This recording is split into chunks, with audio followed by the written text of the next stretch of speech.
వచ్చినోడు మాతో పాటు వెనక్కి రావాలని తెలీదా? ఏంట్రా సిల్లెడిపోయిన సొక్క మట్టి కొట్టుపోయిన మొహం ఏ డ్రైనేజీలో దొల్లేవరా? డిజైన్ మొత్తం మారిపోయింది.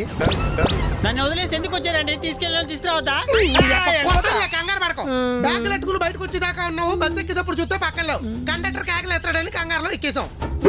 బయటకు వచ్చేదాకా ఉన్నానా? మీ మామగారు బయటకు పంపించారు. నేను వచ్చేసరికి మిమ్మల్ని పంపించేశారు. కుట్రా ఏంట్రా? తర్వాత బస్ ఎక్కుదురా అని కొంచెం నిండా కర్రీ వేసి కడుపు నిండా అన్నం పెట్టారండి. మా మాంగారు దేవుడు రా, పనులను కూడా మనోళ్ళ చూస్తాడు.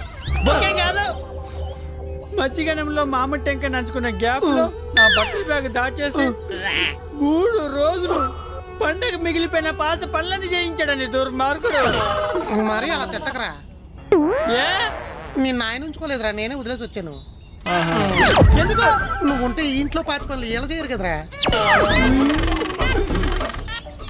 అందుకు.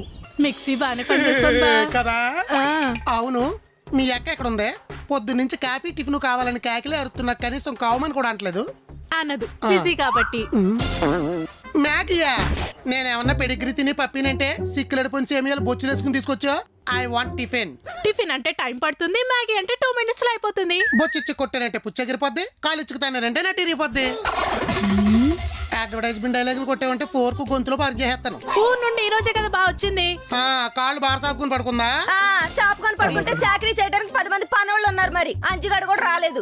10 మంది చేసేంత పనే ఉంది మన కొంపలో. అయినా 10 మంది పనులకు సరిపడా పని మనిషి ఉంది కదా. పనే ఉందా?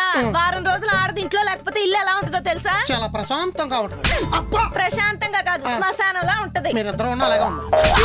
ఇదిగో ఈ మధ్య మీకు మ్యాన్ హ్యాండ్లింగ్ ఎక్కువైపోతుంది తెలుసా? ఇది మ్యాన్ హ్యాండ్లింగ్ కాదు, ఉమెన్ హ్యాండ్లింగ్. మీరు ఆ జాతికి చెందిన వాళ్ళు కాదు కదా. ఆడాళ్ళు వారం రోజులు ఇంట్లో లేకపోతే కిచెన్ లో టీ స్పూన్ దగ్గర నుంచి టెర్రస్ పైన ట్యాంక్ వరకు మొత్తం క్లీన్ చేయాలి తెలుసా? అది మీ జన్మ హక్కు. పడుస్తా హక్కుల గురించి మాట్లాడితే.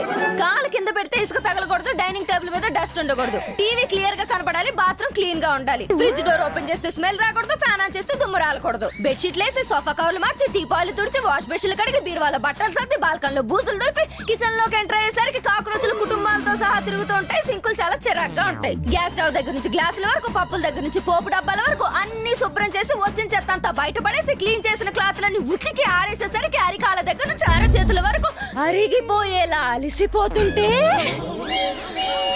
మధ్యలో కాఫీ పట్రా టిఫిన్ పట్రా అంటే టెంపర్ లేచిపోతుంది. నువ్వే టెంపర్ లేపద్దు, నేనే లేచి బయటికి వెళ్ళి టిఫిన్ చేసి మీ ఇద్దరికి టిఫిన్ తీసుకొస్తా. ఈ లోపి మ్యాగీ తిను. పండక్కి వెళ్ళొస్తే ఎన్ని పనులుంటాయా? ఇంకొంచెం కెలుకుంటే కాళ్ళు చేతులు ఇరిగిపోయేవి. కాపాడుకున్నాం.